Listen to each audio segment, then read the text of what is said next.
Real estate rarely goes exactly the way that you expect. This week, I signed another listing agreement with one of my clients. The original plan was simple: list the property, market it, and find the best buyer. But before we ever got that far, welcome back to the road to 50 listings. I started documenting this journey because every listing teaches me something along the way. One listing may be heavy on negotiations, the other listing may be on marketing and presentation, one may be on collaborating with the buyers. I'm learning something new. And this week is all about opportunity. A few days ago, my client signed a listing agreement. She wanted to sell off one of her rental properties. The plan was to prepare the property, get it on the market, and find the right buyer for my client. However, the tenant ended up reaching out to me, letting me know that she really wanted to buy this property. She was in it for a long time and she doesn't want to move anywhere. She wants to buy this property. Now, that doesn't automatically mean that we have a deal. The first question is, can this tenant even qualify? So today we held our buyer consultation. We talked through the entire home buying process. We signed the buyer's representation agreement. And now we're moving into that next phase of going after their pre-approval with the lender. Her mother may end up co-signing, so we're working through those details right now. Let me show you where we are in the process. So what has to be done for this tenant to be able to get this property? First off, where are we in the process? We're right here at this buyer's agreement. She executed the buyer's agreement. We all signed it, her, myself, my broker, and we are moving toward this pre-approval. But let's start off at the very top, right? So even before the interest, me and my client, we signed our listing agreement. We're going to be selling the property. Next up, I have to call the tenant because I have to get access. Let's do a walkthrough. Let me talk to the tenant, get on good terms with her. Let her know our professional photographer will only be snapping pictures of the outside. No one will come and visit the home unless we have an accepted contract. And when I'm snapping pictures, it's going to be just so that my client can see the current state of the property. And this tenant has kept the property up very, very, very well.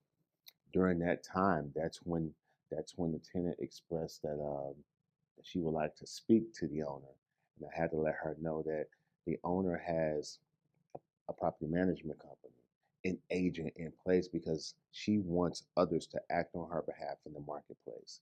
In terms of tenant relations and communication, she wants property management to be in between herself and the tenant marketplace. In terms of selling her property, because she could have sold it for sale by owner, she could try to sell it on her own.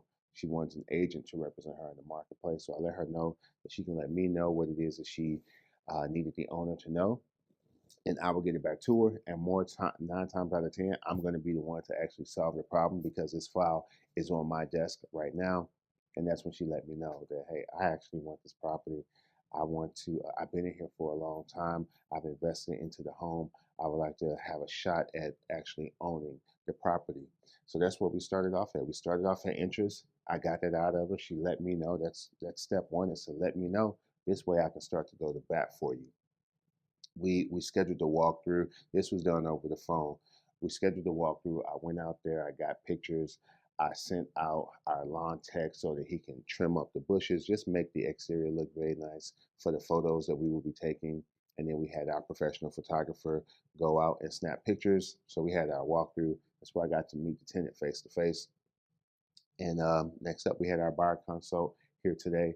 You may also hear me refer to it as a mapping session, but she came down here to our office, and that's where I walked her through the entire home buying journey. That's where we are going to sign our buyer's agreement. We're going to talk about the lenders. We're going to talk about where you are in the marketplace, what's your current profile, and how we can get you to that closing table. So we had our buyer consult today. So I like to see that. She's right here. She's taking baby steps with me, taking baby steps with me. Next up is the buyer's agreement. At the end, we signed the buyer's agreement. So now I am her representative in the marketplace. Um, it's official. This is how we formalize our working relationship, and I can really start to go to bat for her. So what's on deck is the pre-approval. So this particular client, her mother is going to be helping her with co-signing. So we're going to get the application in on tomorrow, and we are going to do everything in our power in order to get a pre-approval. Um, After that pre-approval, we have our buying power. we can start to submit offers in confidence, knowing that we can close. We're in position to actually submit offers on particular properties. So it will be sending out offers just for this one property in particular. However, it will be the same process if I was representing her in the marketplace. Once we get that offer out, we get an offer accepted. Now we are under contract to purchase a property. And while we're under contract, these are all things that I'm letting her know. This is going to be your journey. This is going to be your first cash deployment, your EMD. So be prepared to submit $500 to $1,000 for EMD. Your next cash deployment is going to be your inspection. So be prepared for roughly a $300 to $350 building inspector to go through and a $100 to $200 sewer inspector to go through. So we went through inspections, went through what to expect, the inspection resolution, inspection notices, how they work, and just the whole nature of inspections. You're going to be asked if you want to get a survey. It's either yes or no. Building and sewer are our most common inspections, but there's several other inspections that you can get as well. But the building and the sewer, those are top dogs. Those are what we always get whenever we are going after a property. Next up is our appraisal. That's going to be our next cash deployment. The bank is not going to lend on the property if it doesn't appraise out on the value that you all have. So either the buyer will bring money to the table, the seller will drop the price, or else we will move on to another property. So we went through appraisals. Once our lender gives me the clear to close, and that's when we are off to the closing table, and she's a step closer to getting the keys to her property. So this is the process that we went through on today. This is where we are right now. Stay tuned as I drop a video every week. I'll revisit this file, but I'll most likely also be talking about other files that I have. But yeah, let's finish up in the content room with just how we're going to take this file through to the closing table. So one thing that I've learned in real estate, that's that no two listings are exactly the same.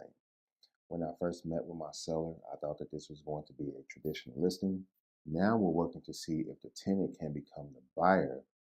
And if we can make that happen, it can be a great outcome for everyone. The seller gets a qualified buyer, and the tenant gets to become a homeowner.